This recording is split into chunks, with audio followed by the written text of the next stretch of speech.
W dzisiejszym odcinku pokażemy Wam 8 atrakcji położonej w Dolinie Popradu Muszyny. Zajrzymy do serca miasta, które przez stulecia było stolicą samodzielnego państwa biskupiego i sprawdzimy, jakie tajemnice skrywają ratuszowe piwnice. Wpadniemy także do zamku, w którym swój harem utrzymywał pewien krakowski biskup, a jego lochy były miejscem schronienia dla kościelnych kosztowności. Odwiedzimy także ogrody pełne zmysłowych roślin i kwiatów i sprawdzimy, gdzie można posadzić rajską jabłonkę jako symbol miłości.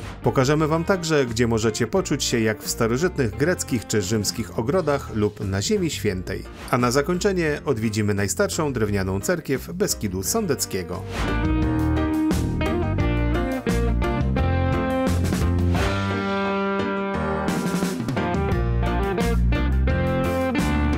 Od ponad 10 lat podróżujemy z kamerą i szukamy niesamowitych i wartych odwiedzenia miejsc. Tworzymy nasze filmy tak, aby były dla Was inspiracją podczas wypraw i wojaży po Polsce. Dziś zapraszamy Was na wspólną podróż do Muszyny.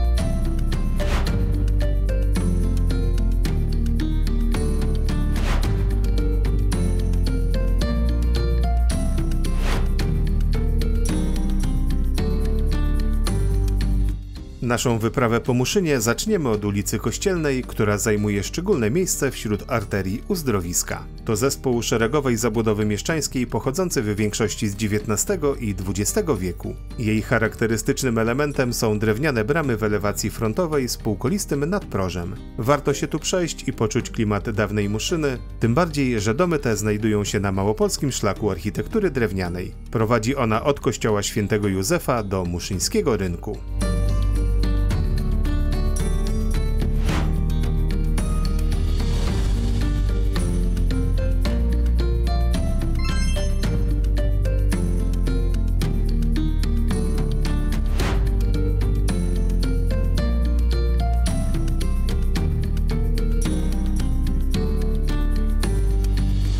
Muszyna może pochwalić się mianem jednej z najstarszych miejscowości Sądecczyzny i można to zauważyć także na odnowionym niedawno rynku. Powstał on w miejscu ukrzyżowania się szlaków handlowych i do dziś zachował swój układ z okresu lokacji. Wprawdzie znajdujące się tu kamienice nie są najstarsze, bo pochodzą z przełomu XIX i XX wieku, to na rozchwieconym rynku czuć klimat starego miasta handlowego. W centrum znajdują się także dwie charakterystyczne kapliczki. Jedna z XVIII wieku świętego Floriana, która miała chronić miasto przed pożarami, a druga świętego Jana Nepomucena z XIX stulecia przed powodziami. Dziś rynek jest jednym z ulubionych miejsc zarówno turystów, jak i mieszkańców Muszyny.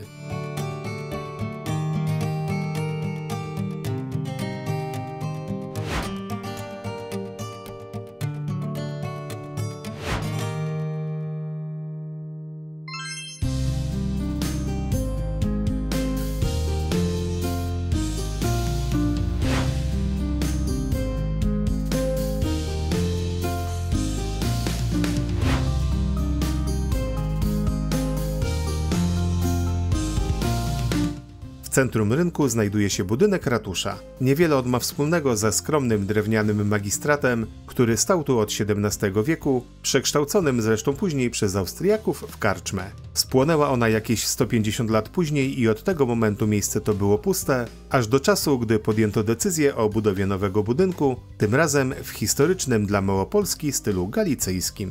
Nowy budynek dobrze wkomponował się w krajobraz przyrynkowych kamieniczek mieszczańskich. Ze starszych budowli zachowały się za to piwnice, które po rozbiórce starego ratusza zasypano.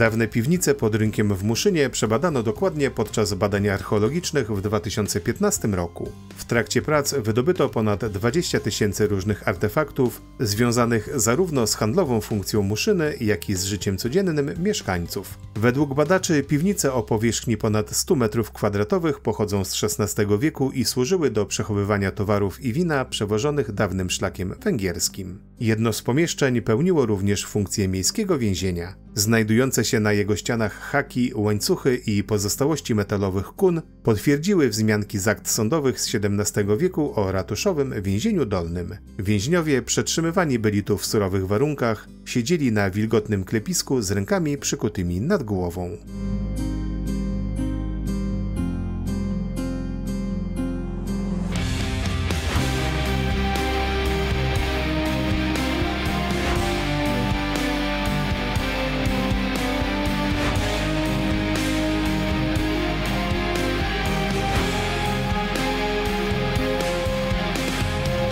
Dziś w budynku ratusza znajduje się Centrum Informacji Turystycznej, niewielka wystawa w piwnicach, kawiarnia, pijalnia wody mineralnej oraz sala ślubów wykorzystywana również na wydarzenia kulturalne. A już za chwilę przeniesiemy się do najstarszej budowli związanej z historią państwa muszyńskiego.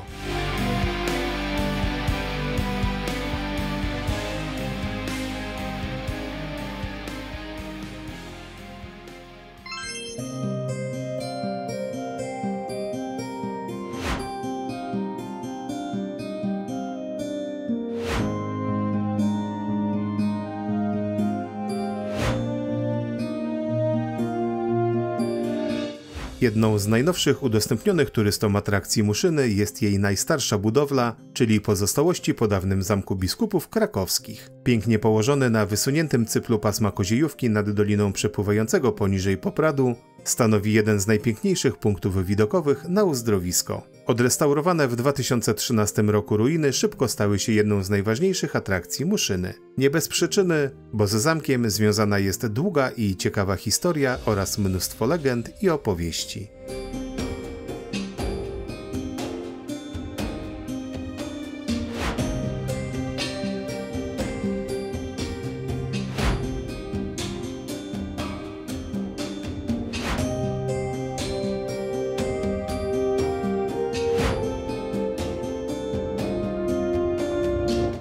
Zamek w Muszynie powstał prawdopodobnie za czasów Władysława Łokietka lub jego syna Kazimierza Wielkiego. Jednak już znacznie wcześniej istniał w tym miejscu gród rycerski z niewielką wieżą mieszkalną postawiony na zlecenie króla węgierskiego. Pod koniec XIII stulecia Wysza z Niegowici przekazał dobra biskupowi krakowskiemu Pawłowi z Przemankowa, który znany był z rozwiązłego życia i to właśnie w Muszynie utrzymywał swój prywatny harem. Po konflikcie Łokietka z biskupami zamek staje się własnością książęcą, by wrócić pod biskupie rządy na przełomie XIV i XV stulecia. Taki stan rzeczy trwał aż do rozbiorów.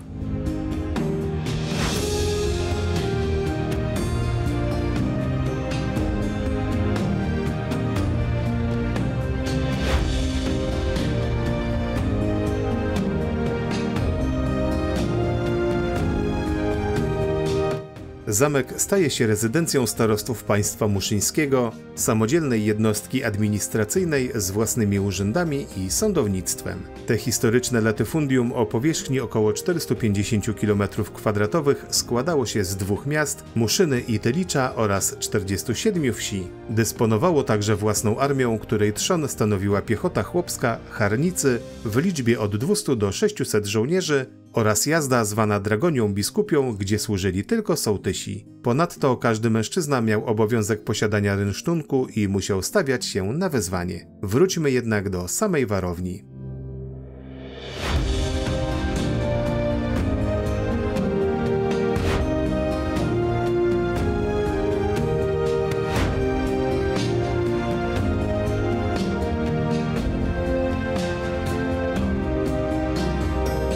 Po katastrofie budowlanej pogłębionej najazdem węgierskim w XV wieku odbudowano go w zmienionej renesansowej formie. Zamek otoczony był murem, od strony przepaści pojedynczym, z drugiej podwójnym tworzącym kryty korytarz obronny. Wjazd do zamku prowadził przez zwodzony most przerzucony nad fosą. Wzniesiono także 2 czworoboczne baszty oraz 3-kondygnacyjny budynek mieszkalny ze studnią. Według legend pod zamkiem wydrążono także potężne lochy, które miały służyć do ukrycia skarbów biskupów krakowskich. Ponoć znajduje się tam również ogromna sala, w której śpią żołnierze. Mają oni ożyć i połączyć się ze śpiącymi rycerzami tatrzańskimi i wygrać ostatnią bitwę z wrogami Rzeczpospolitej.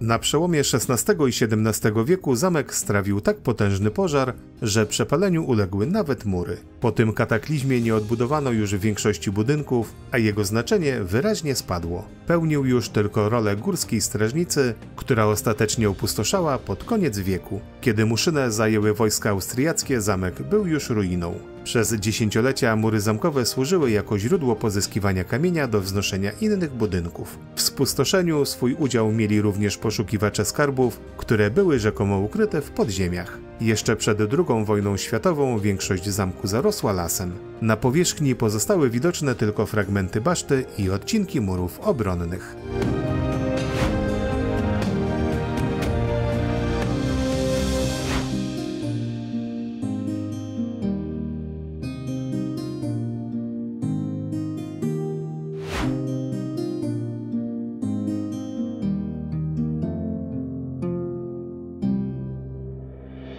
Prace archeologiczne w XXI wieku dały wyobrażenie o wielkości zamku, dlatego też podjęto decyzję o jego częściowej odbudowie. Przy okazji odnaleziono liczne artefakty zarówno cywilne, jak i militarne, niektóre wyjątkowo rzadkie. W 2023 roku zamek udostępniono turystom. Oprócz pięknych widoków można tu także wejść na wieżę, podziwiając po drodze kilka wystaw historycznych opisujących dzieje zamku i państwa muszyńskiego. Naprzeciw ruin widoczny jest nasyp ziemny, będący pozostałością gródka zbudowanego w IX, a opuszczonego i zniszczonego pod koniec XV wieku. A już za chwilę przeniesiemy się w świat romantycznych przeżyć.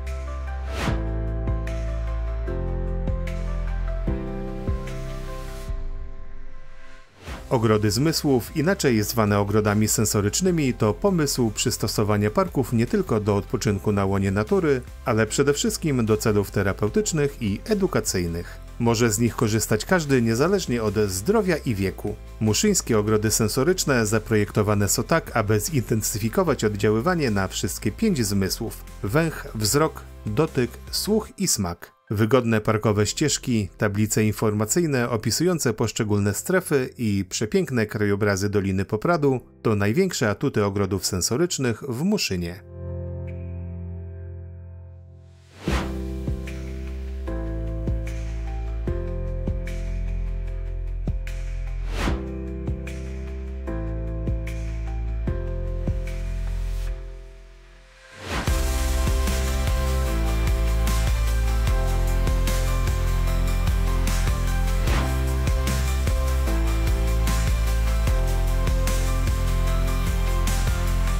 Ogrody zmysłów mają silniej niż zwykłe ogrody oddziaływać na nasze zmysły, stąd też dobór roślin do nich jest specyficzny. W strefie zapachu dobrano je tak, by natężenie było jak najbardziej intensywne, a różne bukiety łączyły się w niepowtarzalne kompozycje aromatyczne. Zapachy pobudzają tu wyobraźnię i silnie wpływają na emocje. W strefie dotyku rośliny dobrane są tak, by przyciągały różnorodną fakturą, kształtami liści i kwiatów. Natomiast w strefie smaku znajdziecie krzewy i drzewa owocowe, co pozwala na obserwację ich rocznej wegetacji. Oprócz ich podziwiania w czasie owocobrania można tu rozkoszować się smakami czereśni, porzeczek, malin czy jabłek.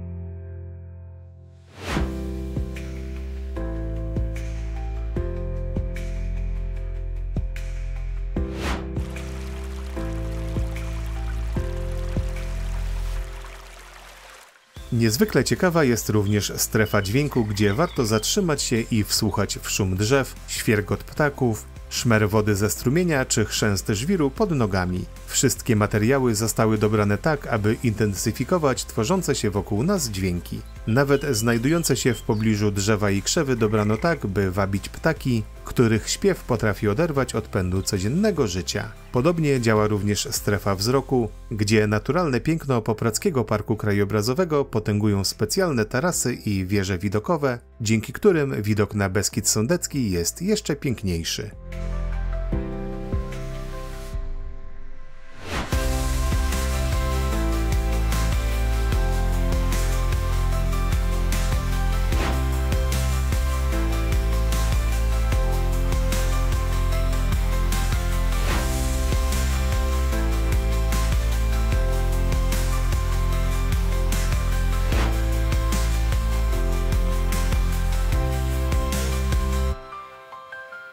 Ogrody sensoryczne w Muszynie warto także odwiedzić ze względu na dwie nietypowe strefy. Pierwsza z nich to strefa greckiej bogini miłości Afrodyty. Podlewa ona tutaj ze swej symbolicznej amfory rajskie jabłonie sadzone przez pary nowożeńców. Druga z nich to strefa baśni i legend o Muszynie. Nawiązuje ona do czasów i wierzeń mieszkańców dawnego państwa muszyńskiego. Znajdują się tutaj chatki czarownicy, zielarki, młynarza i mieszczki. Na tablicach informacyjnych znajdziecie historię bicia monet w muszyńskim zamku, opowieści o ukrytym skarbie, czy legendy o studnicach i Diable Borucie. To frajda nie tylko dla najmłodszych turystów. A my przenosimy się teraz nieco niżej do ogrodów tematycznych.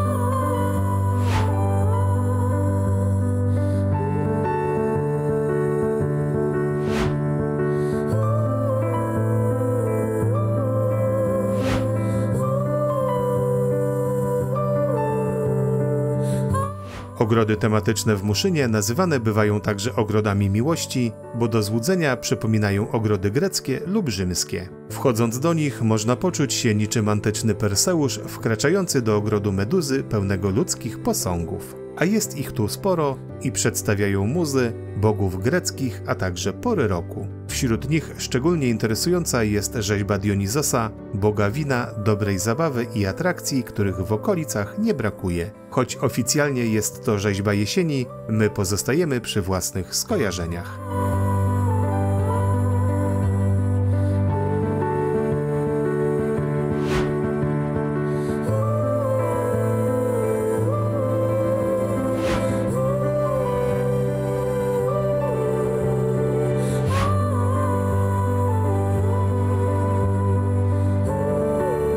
Ogród wzbudza duże zainteresowanie turystów i kuracjuszy, którzy traktują go jak swego rodzaju muzeum sztuki antycznej na świeżym powietrzu. Ale nie samą sztuką człowiek żyje, dlatego w ogrodach znajdziecie także żywe zwierzęta. Szczególną ozdobą są egzotyczne barwne ptaki ściągnięte z różnych zakątków świata. Długowieczny żuraw mandżurski, barwny paw indyjski czy kaczka mandarynka, która swoją nazwę wzięła od bogato zdobionych szat chińskich dostojników, to tylko niektóre z egzotycznych ptaków. Ponadto znajdziecie tu także zwierzęta pochodzące z przeróżnych zakątków świata. Amerykańskie wiewiórki Hudsona, białe daniele czy alpaki, Antoni stanowią dopełnienie tego niezwykle barwnego skrawka Muszyny. W tym pięknym anturażu warto wspomnieć nieco o samym uzdrowisku.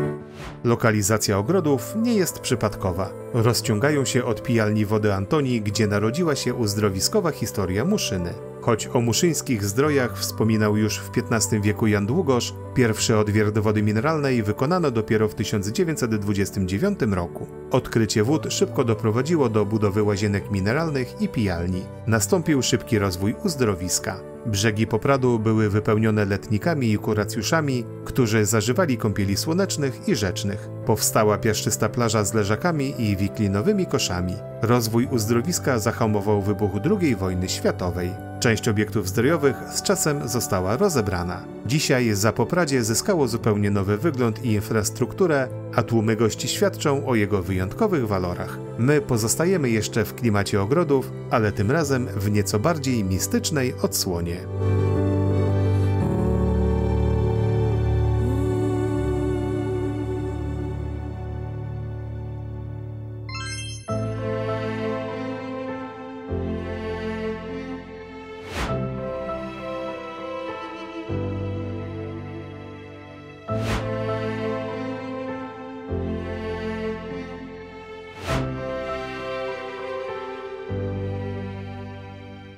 Muszyńskie ogrody biblijne to największy z tego typu projektów w Polsce, przez co stanowi jedną z największych atrakcji regionu. Zgodnie z założeniem twórców mają one stanowić miejsce szczególnego spotkania człowieka z Bogiem oraz skłaniać do medytacji i zadumy. Urządzono tu 5 ogrodów tematycznych, w których umieszczone zostały wymienione w Biblii gatunki roślin, miniaturowe krajobrazy oraz architektura i rzeźby ilustrujące tematy biblijne.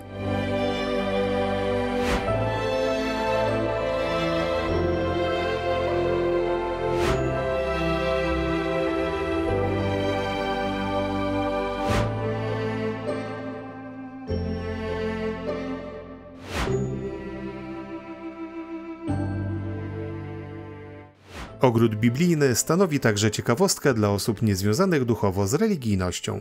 Znajdziecie tu kompozycję roślin i krajobrazów Ziemi Świętej. Macie okazję zapoznać się z roślinnością Palestyny, Izraela, a także suchym i surowym krajobrazem pustyni. Ogrody biblijne są ciekawym miejscem na chwilę relaksu i oderwania się od realnego świata. Możecie tu także posmakować wody mineralnej z odkrytego w 2016 roku źródła Maryja.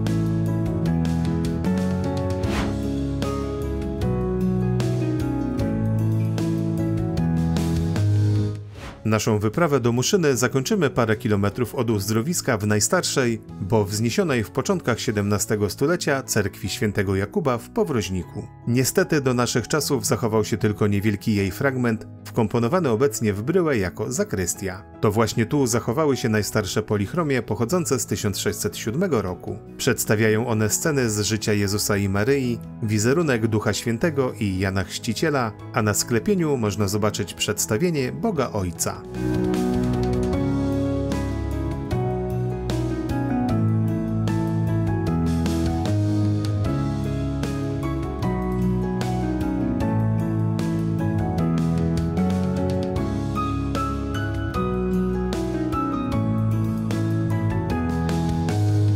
Po powodzi w początkach XIX stulecia zdecydowano się na przeniesienie cerkwi w nowe, bezpieczniejsze, bo położone wyżej miejsce, przy okazji także znacznie ją przebudowano. Świątynia składa się z 3 części zbudowanych na planie kwadratu. Wchodzi się do niej przez babiniec, nad którym wznosi się wysoka wieża o pochyłych ścianach, a w niej zabytkowy dzwon z 1615 roku. Po akcji Wisła cerkiew została przejęta przez Kościół katolicki i obecnie przez cały rok stoi otworem zarówno dla pielgrzymów, jak i turystów. Wstęp jest bezpłatny, a po wnętrzu w wyznaczonych godzinach oprowadza przewodnik.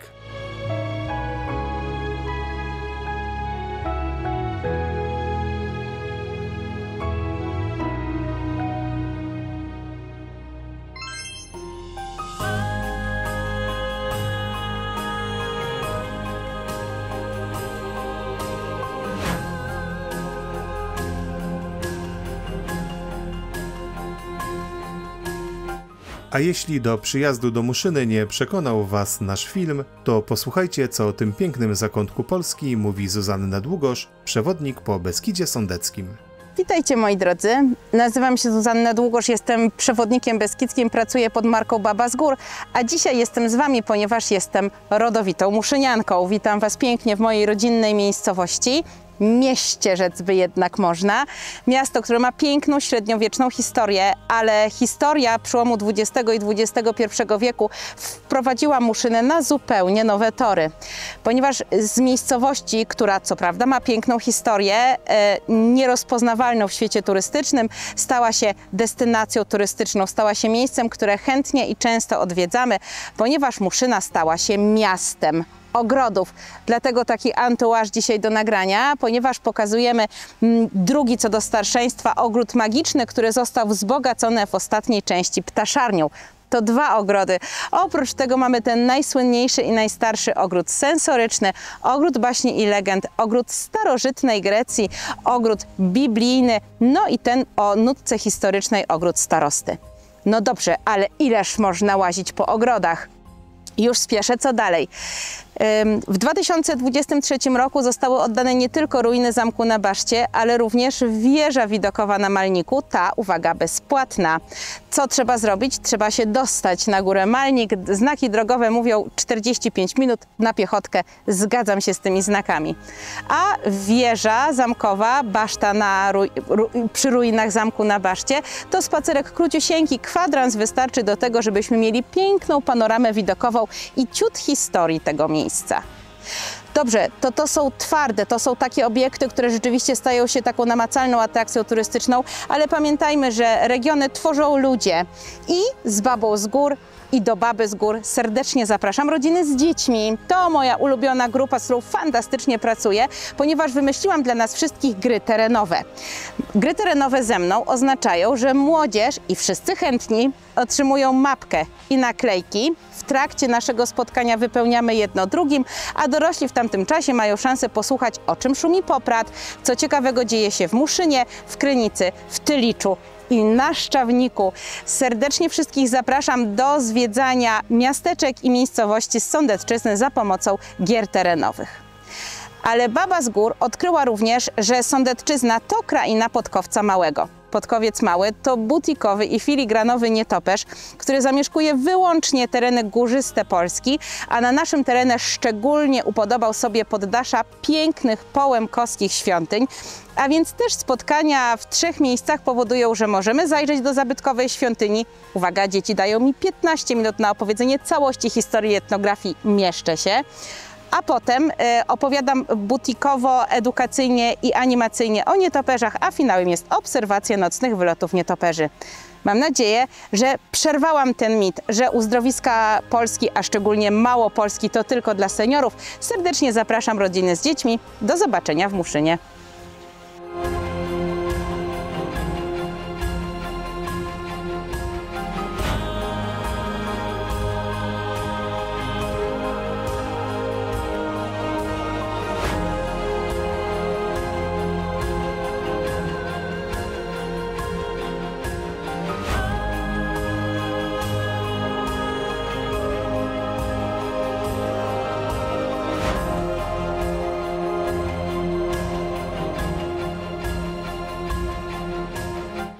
Urokliwie położona Muszyna coraz częściej przyciąga turystów i kuracjuszy, oferując oprócz pięknych krajobrazów, ciszy i spokoju, także ciekawe atrakcje turystyczne. Coraz częściej postrzegana jest jako drugie po Krynicy uzdrowisko Beskidu Sądeckiego. A jeśli już o perle uzdrowisk polskich mowa, to zapraszamy do obejrzenia naszych filmów o atrakcjach Krynicy.